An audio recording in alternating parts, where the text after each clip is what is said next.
This particular story, it's a sporting event. And it happened probably before any of you were born. It happened in 1954.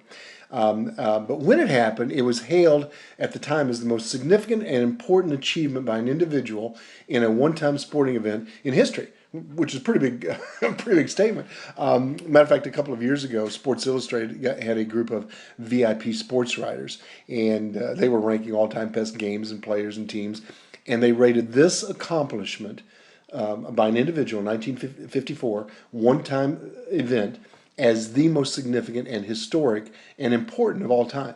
Happened in 1954. Any of you sports fans, anybody want to take a stab at what that might have been? No, I'll give you a hint. It was in the track and field world. I'll give you another hint. Yeah, very good. Yeah, good. Who said that?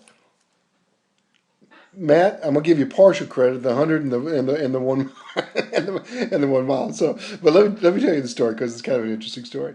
The story is about the breaking of the 4 minute mile, the record of breaking the 4 minute mile. Back at the turn of the century, the early 1900s, the record for the mile stood at 4 minutes and 10 seconds. And then it got whittled down to a period of time to where in 1945, the end of the war, it reached 4 minutes and 1 second. And it got stuck there. It got stuck there for 9 years. And no one could improve on 4 minutes and 1 second. It's interesting, if you do any reading of that particular time of that event, it was widely believed that 4 minutes was the barrier. People said you cannot run faster than 4 minutes.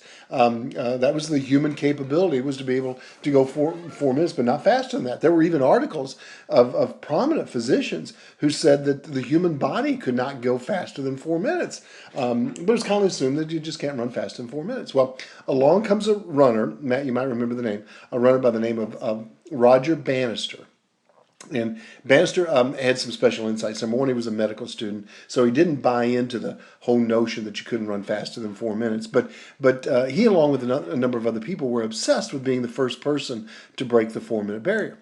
Well, one fall day, Bannister goes out and he breaks the 4 minute mile. And when it happened, it was almost equivalent to when Armstrong landed on the moon. I mean, word spread throughout the world. The 4 minute barrier had been broken. Enormous event when it happened.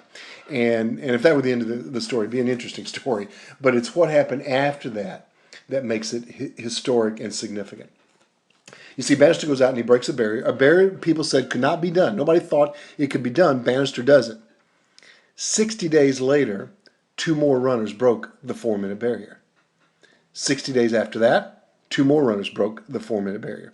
In the first 9 months of Bannister doing what people thought could not be done, Bannister proved it could. In the first 9 months, a total of 9 runners broke the 4 minute mile.